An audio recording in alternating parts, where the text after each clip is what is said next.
Am I wrong for wanting to break up with my girlfriend? I need advice, weary face. I'm M23, and I'm sexually attracted to women. Not romantically, but I am sexually and romantically attracted to men. I labeled myself as gay, then switched to being bi, but I'm slowly realizing women are just a chemical reaction to me. Also, I want to break up with my girlfriend F22, and I don't know how. Me and her have been together for a while, and I know she loves me, but I just don't feel the same about her anymore. To add more context, we were in a poly relationship with another male, and well, that didn't work out very well. He blocked both me and her, as well as one of my friends, and just disappeared. Yeah, no joke, I just left, and I took it as a breakup, but my girlfriend is delusional. She posts about missing her man. I refer to him, and all I can do is laugh because I just don't get it while she still loves him, or even thinks they are still together. Truthfully, I still love him in a way, but I also have a hatred for him because, in the long run, I don't think he loved me anyway, seeing as he was really closed off in a way. I was the first guy he dated as a straight man, so it was really hard. We were together for a couple of months, for an estimate of maybe 8 months, and it's been good while it lasted. Update.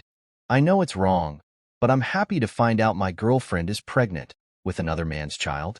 I didn't, nor will I ever want to have kids. That's never been something I've wanted for myself, but she told me the news expecting me to be happy, but I stared at her with a blank face. And then I went to our closet, grabbing some clothes, a bag, and then storming out the house. I've been flooded and bombarded with text calls and even emails from her talking about how I'm an asshole and that I'm running away from being a father before someone mostly angry text before she started sending some things about how she knew I was scared and she was too, but we were in our 20s and most of our friends were trying to have kids anyway, and that this would be a good thing, nothing negative. Then I was getting texting calls from her parents who I had met on numerous occasions, and we were actually pretty close and they were more sympathetic.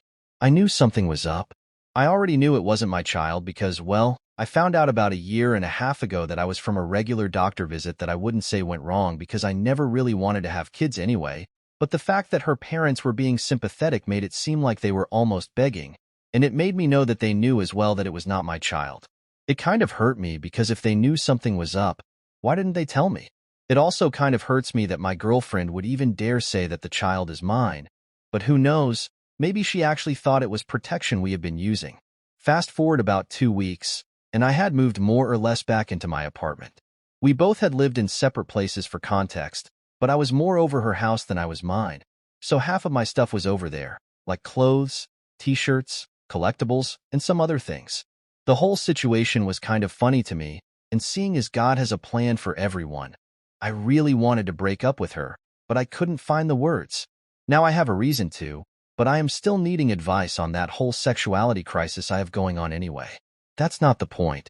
Let's get to what happened. In those 2 weeks, I was told that she had been frantic by a close friend.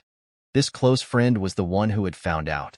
I was infertile because I told her during the conversation we were having that she was the only friend who knew what was happening, and the rest of them, I kind of didn't want them to know because since her parents were obviously hiding something, what if our friends knew something too? That would just have me practically cornered. I thought she had blocked me, but when my message went through, I started getting a gut feeling in my stomach. One of those is that you know that a serious conversation is about to happen. You're a bit worried my love for her has already faded, but in some ways, this is still a hurtful situation for me. I told her we could meet up, and she could explain her story and talk to me. All she wanted to, and she replied, saying that she could agree to meet up, but she was confused about why she was acting like I was some sort of victim in the situation seeing us. She was the one who was left on our front porch with a pregnancy test in hand, being hormonal and crying while I was packing my bags. I said that we could talk about it at the coffee shop once again because I told her I didn't want to discuss things like this over text.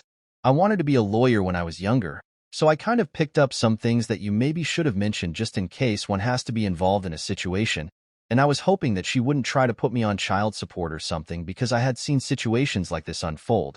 So I couldn't let my stubbornness take a hold of me and fully ignore the situation before it got me in trouble. When we met up, she slapped me at first. I was extremely confused, and I started laughing, and she was looking at me. This whole situation, as I said again, has been really funny to me, and honestly, even though it's serious at the same time, it's just the statistics of all of it, how stupid this is, and how it could have been easily avoided if, when I first started making the post, I had just broken up with her. We had a conversation that ended, and she left because I revealed that there was no way in hell I could have gotten her pregnant. She was not only using protection, aka rubbers, but she was also on birth control. So I thought, but once I told her everything, not the part about my sexuality, but just the part that I had already found out, I was infertile and I could not have children. She did storm out and send an angry text later about how I could have told her all of this sooner. But that must have been some sort of mix-up because the baby was my baby. A day after this happens, I'll try to keep you guys updated when anything else happens. I would just make this a one-part story, but it seems like there's a lot going on, so I'll end up making another.